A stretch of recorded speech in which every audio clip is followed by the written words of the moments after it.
and welcome back to my vlog. This is Holly Greeno, and today I'm sharing my initial impression of a new game I've been waiting to play. Quite a few people I follow online have been playing it, and I can't wait to play it for myself. The game is Tiny Bookshop, and I bought it on Steam. It's rated E for everyone, and the developers are Neolithic Games, and I'll be playing it on my PC. Please stay tuned for some of my thoughts and feelings on the game, Tiny Bookshop.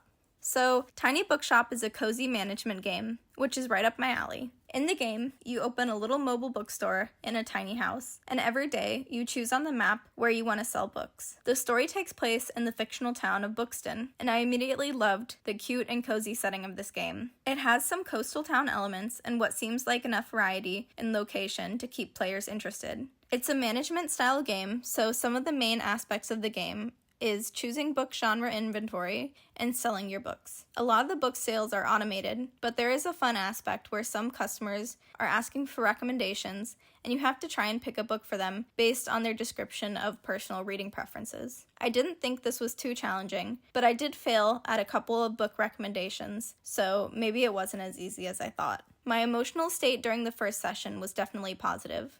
It's possible that it's due to the dopamine I got from buying the game and just that new game feeling, but who's to say? Either way, I found it cozy and just the escape I needed from schoolwork. I was engaged, but also with the style of gameplay, I didn't have to think too hard about anything, so it definitely seems like a game someone could play after a stressful day and reap the benefits of some game therapy. The game does a good job of keeping the player interested. I found myself growing tired of management sims in the past, but I keep wanting to play this game. There's enough variation and narrative and little story elements to keep it from getting too monotonous. There's a calendar with events that you get to look forward to, and the fact that you can choose your location on the town map makes the same repetitive day feel a little less repetitive and have more variation.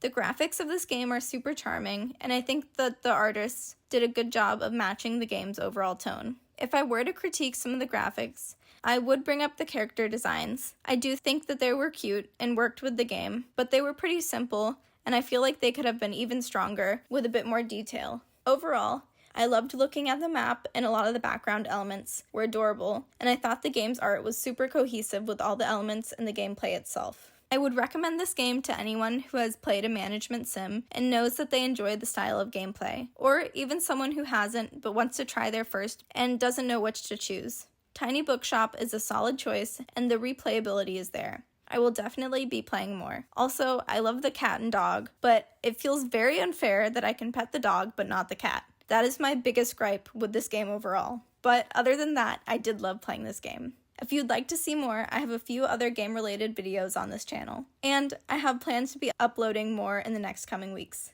Thank you so much for taking the time to watch this game review.